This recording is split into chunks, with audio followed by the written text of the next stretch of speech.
Hello everyone. Welcome all of you to the online platform of Shri Vedant Academy. From today onwards जो हमारा lecture है उसे continue करते हैं. Please be stay on with online academy of Shri Vedant.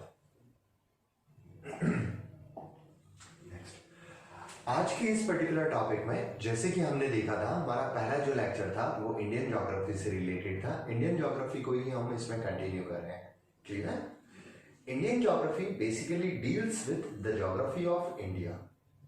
दो शब्दों से मिलकर बना हुआ है. देखो, इंडिया प्लस ज्योग्राफी. दो शब्द दिखाई दे रहे होंगे आपको. One is India and geography. Now what is India? India is nothing but it is a geographical independent land block situated in southern Asian region. अगर हम ज्योग्राफिकली इंडिया की बात कर रहे हैं तो आपको समझ में आ रहा होगा कि हम उस लैंडमास की बात कर रहे हैं जो एशिया में सदर्न मोस्ट सेक्शन में लोकेटेड है.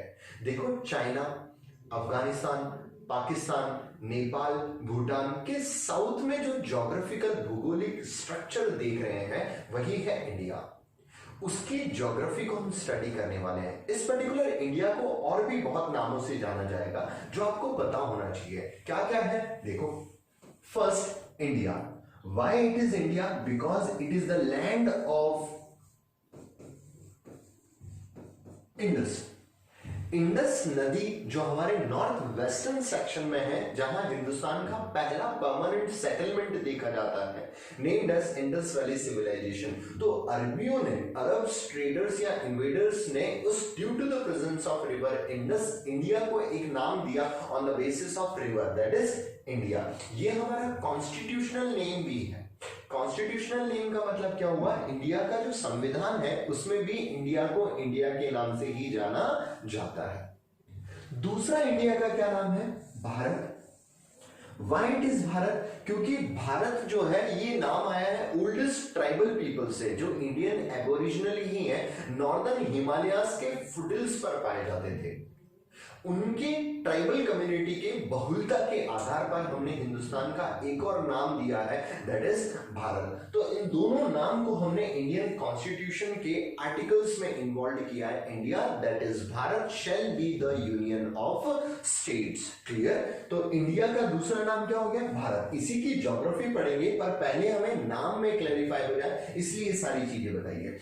एक और नाम देखने को मिलता है हिंदुस्तान. अब क्या हिंदुस्तान इंडिया का नाम है या नहीं है? तो कॉन्स्टिट्यूशनली हम ये वर्ड यूज नहीं करते हैं क्योंकि in Indian constitution India is secular country. और सेक्युलर कंट्री का मतलब होता है यहां पर कोई भी पर्टिकुलर धर्म प्रधान नहीं है, सभी धर्मों को एक दर्जा दिया गया है. अब सभी धर्म अगर बराबर है तो हम किसी धर्म के नाम पर किसी कंट्री का नाम कैसे रख सकते हैं? जैसे हमारी कंट्री जो है उसका हिंदुस्तान अगर नाम हो जाएगा तो वो धर्म के आधार पर हो जाएगा. इसलिए हिंदुस्तान वर्ड को कॉन्स्टिट्यूशनली हम इंडिया के नाम रिप्रेजेंट करने के लिए मेंशन नहीं करते. पर ये है क्यों? Because of Hindu religion following population. Clear? Next and the last one is Aryavrat. India is also named by a name Aryavrat. Why so? Because Aryans are those superior peoples which invaded in India from Central Asia और यहाँ के permanently settled हुए थे. उसके बाद India की एक और सेकंड सिविलाइजेशन जो है या फिर इंडस वैली सिविलाइजेशन का बाद का जो दौर है वो स्टार्ट होता है. इसलिए कुछ लोग इस लैंडमास को आर्यव्रत के नाम से भी जानते हैं. तो in today's lecture what we are going to study, we are just going to study about India. Indian geography का यह पहला लेक्चर है जिसमें मैं पूरी इंडियन ज्योग्राफी कंप्लीट करवाऊंगा. सो आपसे एक रिक्वेस्ट है, कोई भी पर्टिकुलर डाउट्स आता है तो आप डायरेक्टली कमेंट सेक्शन में भी पूछ सकते हैं या श्री वेदांत एकेडमी पर जाकर प्रोफाइल में मेरा कॉन्टेक्ट मिल जाएगा तो आप वहां से भी मुझसे पर्सनली डिस्कस कर सकते हैं. Clear? Now what we are studying, we are just studying Indian geography. तो मैंने इंडियन शब्द तो बता दिया कि what is actual meaning of word India.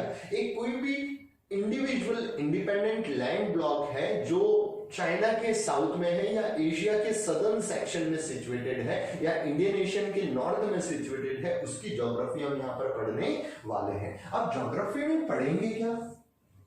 We are going to study about the physical features present at the surface of India. ये क्यों important है? क्योंकि physiography basically deals with all the physical features and divisions like Himalayas. तो questions MPPSC में directly put किया जाता है कि हिमालयाज की हाईएस्ट पीक क्या है, इंडियन हिमालयाज की हाईएस्ट पीक क्या है, हिमालयाज की 3 पैरेलल रेंजेस के नाम बताइए, या फिर हिमालयाज का वो सेक्शन का नाम बताइए जो जम्मू एंड कश्मीर में एक्सटेंड होता हुआ नजर आते हैं, या फिर पूर्वांचल कहां लोकेटेड है, पूर्वांचल की हाईएस्ट पीक क्या है। ये तो हो गए नॉर्दर्न माउंटेन से रिलेटेड क्वेश्चंस। ऐसे ही प्लेन्स क्या है, नॉर्दर्न प्लेन्स क्या है, भाबर रीजन क्या है, खादर क्या है, तराई क्या है, भांगर क्या है, न्यू एलिवल सॉइल क्या होती है, ओल्ड एलिवल सॉइल क्या होती है। और अगर कंसेप्चुअल बेस चले जाए तो कह देंगे कि इंडिया का most densely populated state Uttar Pradesh और बिहार और वेस्ट बंगाल ही क्यों है, या फिर इंडिया में सबसे ज्यादा एग्रीकल्चर डेवलपमेंट जो है वो पंजाब, हरियाणा, उत्तर प्रदेश, बिहार में ही क्यों देखा जाता है। पॉइंट समझ में आ रहे हैं? तो ये सारे क्वेश्चंस जो हैं ये डायरेक्टली और इनडायरेक्टली निकल के आते हैं, इवॉल्व होते हैं from physiographic division of India. Clear? तो हमें क्या पढ़ना है ज्योग्राफी में, इंडिया का फिजियोग्राफी और physical structure. Next human geography, human geography of human geography of India. क्यों? क्योंकि इस पर्टिकुलर ज्योग्राफिकल लैंडमास जिसको इंडिया कहा जा रहा है, overall it accounts for 2.4% area of किसका, world, but it is second largest in terms of populations, accounts for on an average 16 to 17% total population of the world। इसका मतलब इतनी सारी पॉपुलेशन अगर इंडिया में है तो किस टाइप की है, लाइक रिलीजन कौन सा है, या फिर किस कम्युनिटी की है, लाइक ट्राइबल कम्युनिटीज कितनी है, या फिर डेंसिटी कहां पर कितनी ज्यादा है कि सबसे मोस्ट डेंसली पॉपुलेटेड कहां पर है, सबसे ज्यादा लिटरेसी रेटेड कहां पर है, सबसे ज्यादा सेक्स रेशियो कहां पर है, और ऐसे रिलेटेड पॉपुलेशन के सेटलमेंट से रिलेटेड डेटा भी हमें पढ़ने हैं किसमें, इस ह्यूमन ज्योग्राफी में। क्लियर? नेक्स्ट हम क्या पढ़ेंगे, economical section of this particular India. It deals with the resources like mineral resources found in India, दूसरा distribution of these mineral resources, तीसरा industrial development of these mineral resources, चौथा उसके बाद trades, international trades. तो in this particular entire classes और entire series हम Indian geography को पूरा कवर करने वाले हैं। और Indian geography basically deals with the geography related to south Asian nations, like India उसमें सबसे बड़ा है, इसीलिए हम बेसिकली इंडियन ज्योग्राफी की बात कर रहे हैं। इंडियन ज्योग्राफी में 3 सेक्शन है, फिजिकल, इकोनॉमिकल और ह्यूमन। मैंने बताया क्या क्या पढ़ना है, तो लेट्स बिगिन। अब first thing, introduction about India. क्योंकि मैंने नाम आपको बता दिया कि Indian name evolved with several stages, like India को आर्यव्रत भी कहा गया है, इंडिया को इंडिया भी कहा गया है, इंडिया को अदर नाम से भी जाना जाता है। तो इस पर्टिकुलर इंडिया का एक ब्रीफ इंट्रोडक्शन हम कैसे देंगे, तो इंडिया के इंट्रोडक्शंस की लॉट्स ऑफ डायमेंशंस हो सकती हैं, जैसे इसका पॉलिटिकल इंट्रोडक्शन हो सकता है, इकोनॉमिकल इंट्रोडक्शन हो सकता है, हिस्टोरिकल इंट्रोडक्शन हो सकता है, सोशल इंट्रोडक्शन हो सकता है। ये इंट्रोडक्शन मैं क्यों बता रहा हूं, क्योंकि आपके दिमाग में एक चीज क्लियर होनी चाहिए दैट सिलेबस में डायरेक्टली कोई भी पर्टिकुलर टॉपिक जो लिखा हुआ है, लाइक हिस्ट्री की अगर मैं बात करूं तो वहां पर उनकी 4 डायमेंशंस हमेशा पूछी है, historical background, economical, administrative, social, cultural, political. Clear? तो आपके दिमाग में हमेशा हर चीज की डायमेंशंस क्रिएट आउट होती चली जाएंगी। इंडिया का इंट्रोडक्शन आपने बहुत बार देखा होगा, बट ये कुछ इस प्रकार है। First of all, if it deals with the geographical introduction of India, तो geographically India is the land having 2.4% total area of the world. दूसरा, India is the land having total landmass of around 3287263 kilometer square, according to which India is 7th largest nation of the world. तो geographically India के बारे में हमें कुछ 3 facts पता चले जो डायरेक्टली और इनडायरेक्टली एग्जाम के बेसिस पे इंपॉर्टेंट भी है। पॉलिटिकली ये इंट्रोडक्शन बताना अभी के लिए थोड़ा सा जरूरी है क्योंकि जिस 24 अप्रैल को हम टारगेट करके चल रहे हैं उसमें मे पॉसिबल एक क्वेश्चन पूछा जाए कि India consist of 28 units as state, जो पहले 29 थे अब 28 हो गए हैं, and it consist with 8 UTs, जो पहले 7 थी वो 9 यूटीज हुई अब 8 हो चुकी हैं। मींस अमेलगेमेशन फॉर्मेशन ऑफ, देखो जे एंड के एंड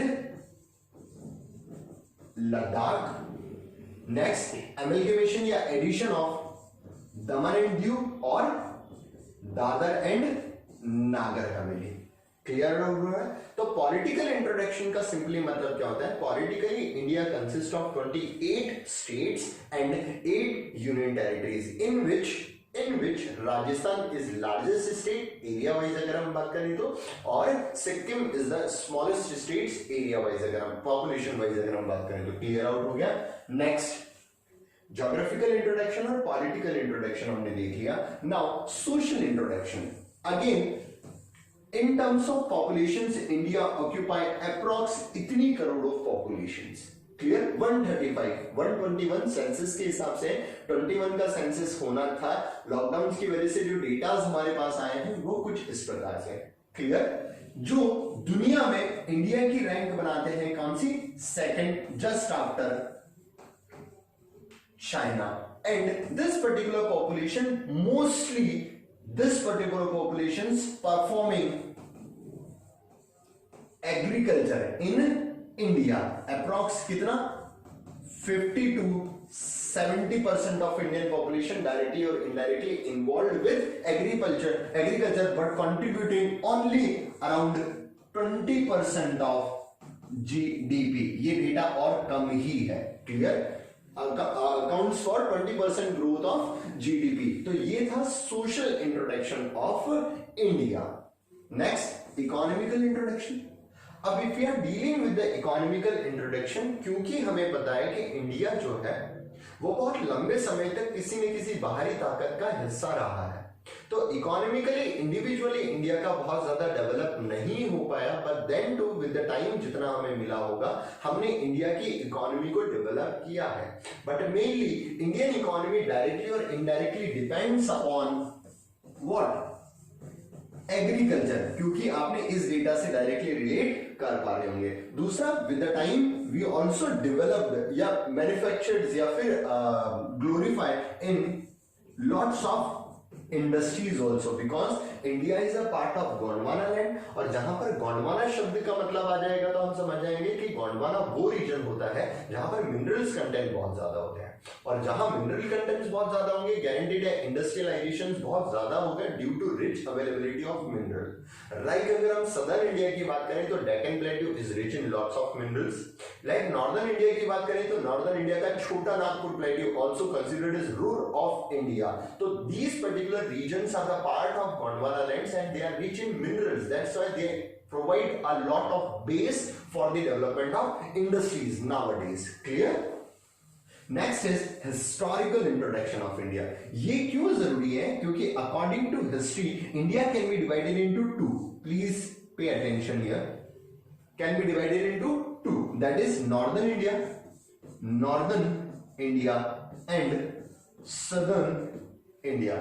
नॉर्दर्न इंडिया जो है वो डायरेक्टली और इनडायरेक्टली फॉरेन इन्वेडर्स के बहुत ज्यादा इन्फ्लुएंस में रहा है, and due to this particular influence northern India do not have unique culture. It has conglomeration of lots of cultures, monuments, arts, traditions. ये सारी चीजें नॉर्दर्न इंडिया में बहुत ज्यादा हो गई।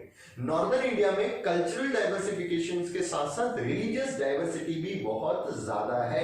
इसी वजह से northern India politically less stable नजर आता है as compare to the southern India.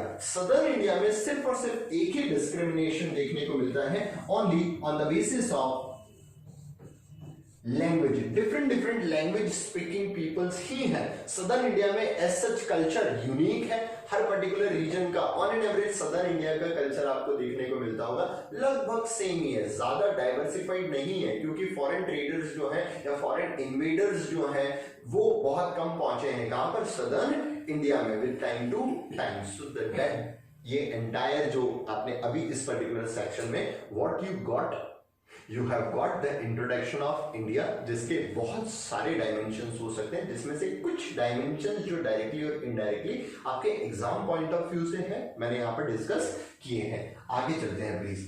If any one of you having any doubt can ask freely on the comment section or also can go to हमारी जो website है Shri Vedant academy पर जाकर भी आपको कोई भी क्वेरीज हो तो आप वहां पर पूछ सकते हैं।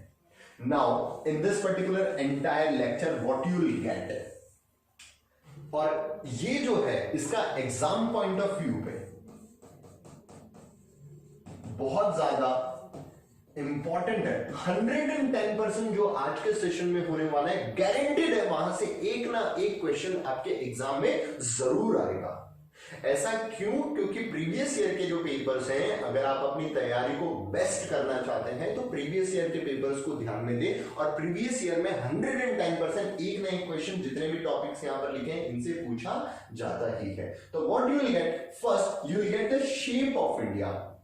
अब ये कैसा सवाल है, ये तो आपको आगे समझ में आ जाएगा कि इंडिया का शेप कैसा होता है एग्जैक्टली। जैसे सर्कुलर है, ट्रायंगुलर है, जैसे कई बार इंडस वैली सिविलाइजेशन का शेप पूछा जाता है, it is just like a triangle. तो इंडिया का शेप कैसा है, इंडिया की साइज क्या है, मतलब north south east waste India कितना फैला हुआ है, कितना बड़ा है, एरिया वाइज कैसा है, वर्ल्ड में इस पर्टिकुलर साइज का रिलेशन कैसा है, कितनों से बड़ा है या कितनों से छोटा है, ऐसे कुछ क्वेश्चंस वहां पर क्लियर होंगे। तो इंडिया की साइज क्या है। नेक्स्ट, इंडिया की लोकेशन क्या है, इंडिया कहां पर लोकेटेड है, हमें पहले ये तो पता हो जिस ज्योग्राफी को हम पढ़ने जा रहे हैं उस ज्योग्राफी की लोकेशन कैसी है। यहां पर लोकेशन बताने का मेन रीजन ये है, जैसा कि मैंने बताया था कि एशिया का साउथ है इंडिया, तो ये ज्योग्राफिकल लोकेशन है, but with in terms of coordinates India extend from 80 degree north to 37 degree north, ये कोऑर्डिनेट लोकेशन हो गई। तो हम ये दोनों भी वहां पर देखेंगे कि इंडिया का लोकेशन कैसा है।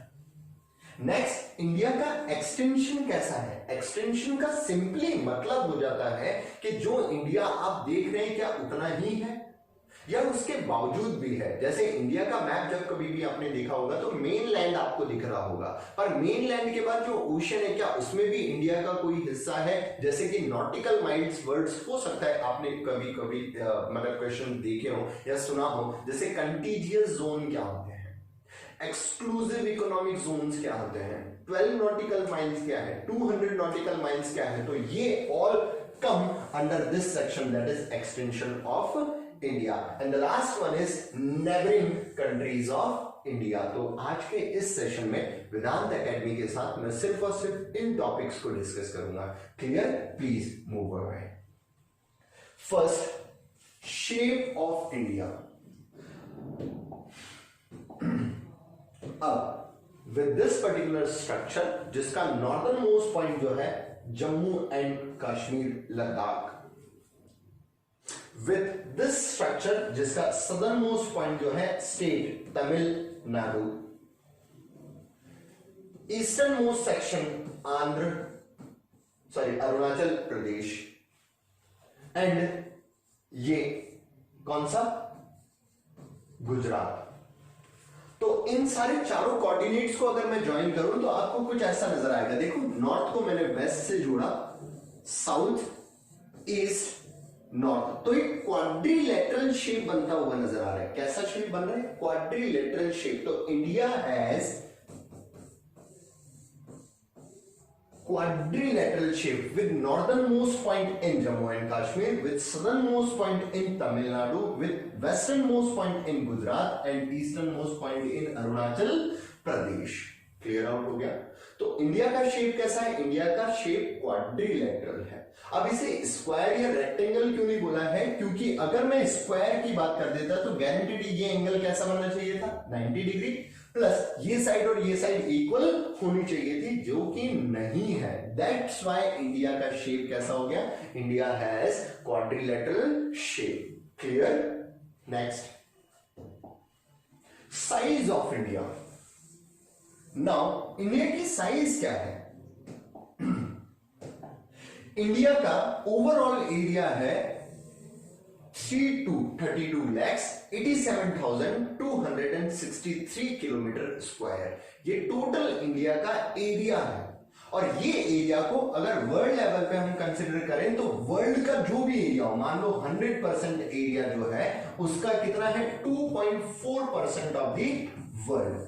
इस एरिया के साथ या इस एरिया के साथ India rank 7th, India rank 7th in terms of area in rest of the world, जिसमें से कुछ कंट्रीज के नाम शायद आपको याद आ रहे होंगे, जैसे कनाडा, चाइना, रशिया। इन पर्टिकुलर कंट्रीज के बाद में कहीं इंडिया का नाम आता है। किस नंबर पर? 7वें नंबर पर। इसलिए India is considered as 7th largest country of world in terms of area. That's why we are dealing with size of India. तो साइज अब आपको समझ में आ गई होगी। क्लियर। ये देखो 7th largest country of the world. इसी के साथ एक बड़ा फैक्ट हमेशा जुड़ा हुआ रहता है जो जानना भी जरूरी है। With this particular size, India holding second largest number of population, देखो लगभग 135 करोड़, जो कि दुनिया का 16% के लगभग है, जो कि दुनिया का 16 या 17% के आसपास कोई फिगर आता है। जो दुनिया का कितना है, जैसे इंडिया का एरिया दुनिया का कितना है 2.4%, तो इंडिया की पॉपुलेशन दुनिया की कितनी है, लगभग 16%। क्लियर आउट हुआ। इस पर्टिकुलर परसेंटेज के हिसाब से, जैसे इस परसेंटेज के हिसाब से इंडिया एरिया वाइज रैंक करता है 7, इस परसेंटेज के हिसाब से इंडिया रैंक करता है 2nd। तो this is all about size of India. Next, location of India. Please pay attention. Location की जब हम बात करते हैं तो it can be divided into 2, geographical और कोऑर्डिनेट्स। ध्यान से देखना please. You come to know that India कहां पर है। India south of Asia. Asia में भी चाइना लिख सकते हैं, या रशिया बहुत ऊपर हो गया, या फिर अफगानिस्तान, या फिर नेपाल। देखो इनके साउथ में है यहां पर। एशिया वेस्ट, किसके वेस्ट में, यहां पर म्यांमार के वेस्ट में, south of Asia. Asia, India जो है ईस्ट में है। देखो किसके, या तो पाकिस्तान के या फिर अरेबियन सी के। एशिया नॉर्थ में, सॉरी इंडिया नॉर्थ में है किसके, इंडियन ओशन या फिर श्रीलंका। तो this is the geographical location of India.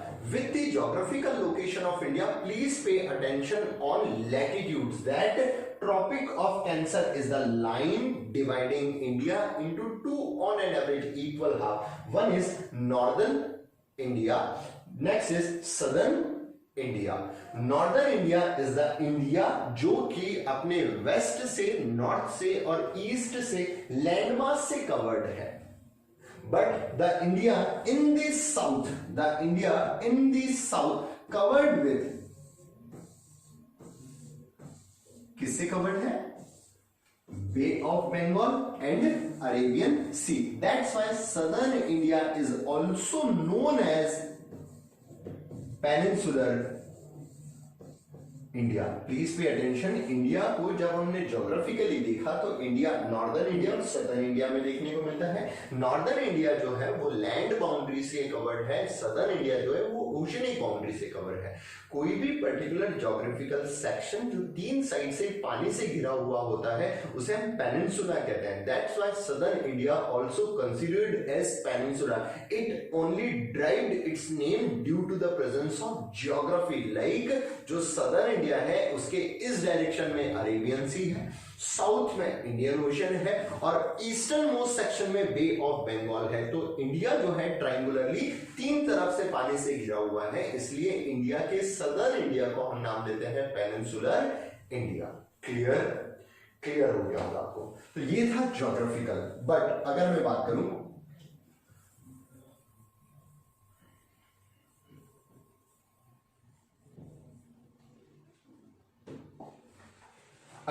करूं कोऑर्डिनेट वाइज, तो देखो India start with if we are talking for mainland, start with 8 degree 4 minute north to up to 37 degree 6 minute north. Mainland extends with, देखो longitude 68 degree 7 minute east to 97 degree 25 minute east. Clear? तो coordinately according to, मतलब coordinates के according India extend from 4 degrees to 37 degree. These are what? These are latitudinal coordinates. 68 degree 97 degree, these are what? Longitudinal coordinates. But these latitudes and longitudes are for mainland. India की main landmass भूमि जो है वो extended है इतना। But what about it's oceanic extension?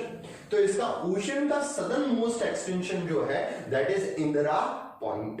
कौन सा है? Indira point. Indira point Andaman और निकोबार के निकोबार आइलैंड में है, जो कि 6 डिग्री 4 मिनट्स या 45 मिनट्स नॉर्थ से स्टार्ट होता है, जिसकी दूरी इक्वेटर से मात्र 700 किलोमीटर के आसपास है। यानी कि इक्वेटर से 700 किलोमीटर ऊपर से इंडिया का एक्सटेंशन स्टार्ट होता है with the coordinate 6 degree 4 minutes north, which is Indira point, जो 2006 की सुनामी के कारण वाटर लेवल राइज अप होने की वजह से डूब चुका है, जो सी में सबमर्ज्ड है कहीं नीचे। उसके बाद इंडिया का नॉर्दर्न मेनलैंड एक्सटेंशन स्टार्ट होता है विद 8 डिग्री, जो कि तमिलनाडु के कन्याकुमारी के केप कॉमरिन से स्टार्ट होता है एंड एक्सटेंड होता है up to northern most, that is Indira Col. India का यही कोऑर्डिनेट्स लैटिट्यूड लॉन्गिट्यूडनली अगर देखें तो 68 degree from Gujarat to 97 degree Arunachal Pradesh तक एक्सटेंड होता हुआ नजर आता है। That's all about the location of India. India can be defined according to the location in 2 ways, that is geographical location and coordinate location. Geographical location इसलिए important है क्योंकि according to the physiography और geography और the presence of oceans in south of India, India का southern section का नाम glorify modify होकर आता है as peninsular India. It is only due to the presence of these geographical features like ocean and land. Any of the land covered by ocean from 3 sides, then it is considered as peninsula. That's why India is peninsular India. Clear? आगे चलते हैं please. Now extension of India. India का अभी हमने coordinate देखा था, ये coordinates कौन सा था? 37 अराउंड फिगर लिख रहा हूं मैं, ठीक है। ये कोऑर्डिनेट्स कौन सा था? 8। ये कोऑर्डिनेट फिगर कैसा था? 68। ये कोऑर्डिनेट फिगर क्या था? 97। तो north to south extension India का है 3214 किलोमीटर। इंडिया का east west to east extension है 2933 kilometre. Clear? This is north south east west extension of India. But it's mainland frontier, mainland frontier का मतलब क्या हुआ? गुजरात से अरुणाचल प्रदेश तक की जो मेन मुख्य भूमि का एक्सटेंशन जो है इज अराउंड 15,200 किलोमीटर। मतलब क्या हो रहा है, अगर मैं यहां पर खड़ा रहूं गुजरात में, तो ये राजस्थान की बाउंड्री से होकर पूरा हरियाणा पंजाब क्रॉस कर कर जम्मू कश्मीर के चलते हुए, जैसे ही मैं चाइना, नेपाल, सिक्किम, भूटान, इन सबको क्रॉस करके म्यांमार, बांग्लादेश, यहां तक वापस ओशन तक नहीं आ जाता। तो पूरा जो ज्योग्राफिकल रीजन मैंने कवर किया इन टर्म्स ऑफ लेंथ अगर मैं बात करूं तो ये है 1520 किलोमीटर का एक्सटेंशन। उसके अलावा मेरा एक और एक्सटेंशन बच रहा है, देखो ओशनिक एक्सटेंशन, ये oceanic extension, but this oceanic extension is considered as oceanic extension of main landmass which is around 6100 kilometre. पर जैसे इस ओशनिक एक्सटेंशन में मैं Andaman and Nicobar plus Lakshadweep add on कर देता हूं, तो this figure modified with 7516.6 kilometre. इसका मतलब total main land extension is 15200, total oceanic extension is 7516.6 kilometre. But अगर सदर्न इंडिया के पेनिनसुलर मेनलैंड का एक्सटेंशन पूछा जाए तो it is 6100 kilometre, according to which mainland upon ocean का अगर रेशियो निकाला जाए तो देखो ऑन एन एवरेज 15,000 अपॉन 7,000, 7,500, तो कितना हो रहा होगा 2:1। क्लियर? देखो ये रेशियो एमपीपीएससी में पूछा गया है ये क्वेश्चन कि मेनलैंड फ्रंटियर और ओशनिक फ्रंटियर के इंडिया का रेशियो कितना है, तो it is just 2:1 because mainland extension is 15,200 और oceanic extension is around 7500 kilometre. That's why the ratio between mainland and oceanic front is 2:1। तो now we also come to know about the extension. देखो north to south extension 3214, west to east extension 2933, land frontier और ये main coastline और overall coastline का extension भी मैंने यहां पर बता दिया। Clear? Next is neighbours of India. India के 9 नेबरिंग कंट्रीज हैं, जिसमें 7 नेबरिंग कंट्रीज जो हैं वो हमारे लैंड फ्रंटियर से बाउंड्री शेयर करती हैं और 2 नेबरिंग कंट्रीज जो हैं वो हमारे ओशनिक बाउंड्रीज को शेयर करती हैं। क्लियर? लैंड बाउंड्रीज की अगर मैं बात करूं, देखो लैंड बाउंड्रीज को शेयर करने वाली जो नेबरिंग कंट्रीज है are also known as nearest neighbour. क्यों? क्योंकि हमारी दीवार से दीवार शेयर कर रही है। सबसे पहला पाकिस्तान, सबसे पहला जो है पाकिस्तान है, दूसरा अफगानिस्तान। अब कुछ लोगों को यहां पर डाउट आता है कि सर अफगानिस्तान है या नहीं है, क्योंकि अफगानिस्तान अपनी लैंड बाउंड्री शेयर करता है पीओके रीजन से। पीओके का मतलब है पाक ऑक्यूपाइड कश्मीर, तो ये ऑक्यूपाइड है, उनका एडमिनिस्ट्रेटिव ऑप्शन नहीं है। क्लियर? उन्होंने छीना है या कुछ लोगों ने उसको अधिकृत रखा हुआ है, इंडिया ने ये किसी को दिया नहीं है, कोई भी पर्टिकुलर एग्रीमेंट में लैंड एक्सचेंज हुआ नहीं है। That's why POK is under, मतलब रूल्ड बाय पाकिस्तान या फिर ruled by those peoples who are living there, but they are administratively a part of India. That's why Afghanistan से पीओके के थ्रू इंडिया बाउंड्री शेयर करता है, जो कि अराउंड 106 किलोमीटर की है, विच इज स्मॉलेस्ट और शॉर्टेस्ट। तो सबसे कम, डायरेक्ट क्वेश्चन पूछा जाता है कि सबसे कम लैंड बाउंड्री किसके साथ शेयर की जाती है, तो सबसे कम लैंड बाउंड्री शेयर की जाती है अफगानिस्तान के साथ। अफगानिस्तान और इंडिया के बीच में बॉर्डर बनाने वाली लाइन कौन सी है, तो इट इज ड्यूरेंड लाइन, जो 1896 में डिफाइंड की गई थी, जो लैंड बाउंड्री है in between Afghanistan and India. India के पीओके के साथ ये लगभग 106 किलोमीटर की लैंड बाउंड्री शेयर करता है। That's why it is considered as nearest neighbour of India with sharing a shortest land boundary. Next is China, next is Nepal, Bhutan, Myanmar and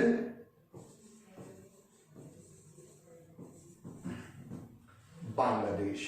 clear? तो these are 7 countries, international countries, जिससे India directly और indirectly अपनी land boundaries share करता है। Directly के साथ indirectly word सिर्फ और सिर्फ अफगानिस्तान के कंटेक्स्ट में जोड़ा गया है। क्लियर? नेक्स्ट, हमारे नेक्स्ट नियरेस्ट नेबर कौन है? तो नेक्स्ट नियरेस्ट नेबर में 2 है, एक है श्री लंका और दूसरा है